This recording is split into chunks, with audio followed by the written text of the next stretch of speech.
샬롬 반갑습니다. 윤정훈입니다. 이 시간에는 마태복음 26장 41절 시험에 들지 않게 깨어있어 기도하라. 마음에는 원이로되 육신이 약하도다 하시고. 그렇죠. 이 말씀을 하게 된 배경이 어디에 있습니까? 그것은 이제 예수님께서 이제 내가 죽어야 하겠다 했을 때 이 베드로가 예수님 죽지 마십시오. 예수님이 죽더라도 내가 끝까지 내가 목숨을 잃을지언정 끝까지 주님을 믿고 따르겠습니다. 고백하게 되는 것이죠. 그 사건이 있게 되죠. 예수님의 다른 제자들도 동일하게 그런 의지적인 그런 신앙을 보여주게 되죠. 하지만 그 결과는 어떻게 됩니까? 이 사람이란 존재는요, 목숨 앞에서는 흔들릴 수밖에 없다라는 것이죠. 즉, 사람의 의지적인 신앙은요, 반드시 흔들릴 수밖에 없다라는 사실입니다. 성령 하나님께서 그와 함께 하셔서 그의 어떤 생각과 그 마음을, 그 신앙을 지켜주실 때 그 신앙을 목숨 앞에서도 지킬 수 있다. 라는 것이죠. 그래서 예수님께서 그 사건 후에 이제 두 제자들 베드로와 또 누구 있습니까? 두 제자들, 두 아들을 데리고 세베대의 두 아들을 데리고 가실 때 이제 겟세마네 동산으로 올라가게 되는 것이죠. 그럴 때 이제 예수님께서 이제 제자들에게 무엇을 가르쳐 주십니까? 이제 기도를 가르쳐 주고 있는 것이죠. 즉 내 뜻대로 마옵시고 하나님의 뜻대로 해 주십시오 라고 고백하고 있는 것이죠. 여러분이 중요한 것은요, 예수님도 내가 이제 죽게 되었으니, 그렇죠? 이제 나도 심히 어떻게 표현합니까? 이제 고민되고 힘들다라고 이야기하면서 너희도 깨어 있으라 표현하고 있는 것이죠. 즉 이 베드로와 그 제자들이 죽음 앞에서는 흔들릴 수밖에 없으니까, 신앙이 흔들릴 수밖에 없으니까 예수님의 가르침은 무엇입니까? 너희들이 깨어서 기도하라라는 것이죠. 그럴 때 성령 하나님께서 함께하여 주시어서 내 뜻대로 하지 않고 하나님이 원하시는 그 뜻대로 이룰 수 있다라는 그 사실을 가르쳐주고 싶었던 것이죠. 하지만 제자들은 어떤 상태입니까? 그들이 너무 육체의 피곤함 때문에 다들 잠이 있었던 것이죠. 그래서 예수님께서 그들을 책망하시면서 너희가 한시도 깨어 있을 수 없다냐라는 것이죠. 그러면서 어떤 말씀하십니까? 너희가 육체로는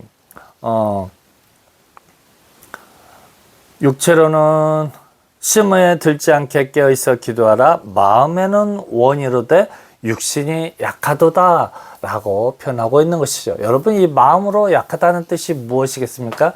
즉 의지적인 그런 어떤 신앙으로서는 결단코 이 죽음의 그 고난, 죽을 만큼의 그 고난과 역경 앞에서는 그것을 이길 수가 없다라는 사실인 것이죠. 그렇죠? 그래서 마음으로는 정말 예수님이 어떤 죽을 자리에 나아갔을 때 자기 예수님의 제자들도 동일하게 목숨 걸고 따르겠습니다 라고 어떤 육체로는 원하지만은 어떻게 됩니까? 마음으로는 실질적으로는 예수님을 배반할 수밖에 없었고 이제 그런 결과가 있게 된다라는 것이죠. 마음은 원이로되 육신이 약하도다 라는 표현을 할 수밖에 없다라는 것이죠. 이게 사도 바울이 그 예수님을 믿기 전에 어떤 모습과 동일한 것이죠. 내 마음으로는 원이로되 육신이 약하다. 그렇죠. 내 마음속에 선을 행하는데 결국은 무엇입니까? 악을 행한다라는 것과 동일한 것이죠. 그래서 실질적으로요, 예수님의 제자들도 예수님이 이제 잡혀갔을 때 어떤 결과로 드러내게 됩니까? 이제 뿔뿔이 흩어지게 되고 예수님을 부인하게 되는 그런 결과로 있게 되는 것이죠. 예수님의 그 사도 바울도 동일하죠. 이제 사울이었을 때는 어떻게 합니까? 그가 정말 하나님의 말씀대로 율법대로 따르고자 하는 의지는 있었지만 결국에는 어떤 행동을 하게 됩니까? 예수를 믿고 따르는 자들을 핍박하게 되고 감옥에 가두는 일을 행했던 것이죠.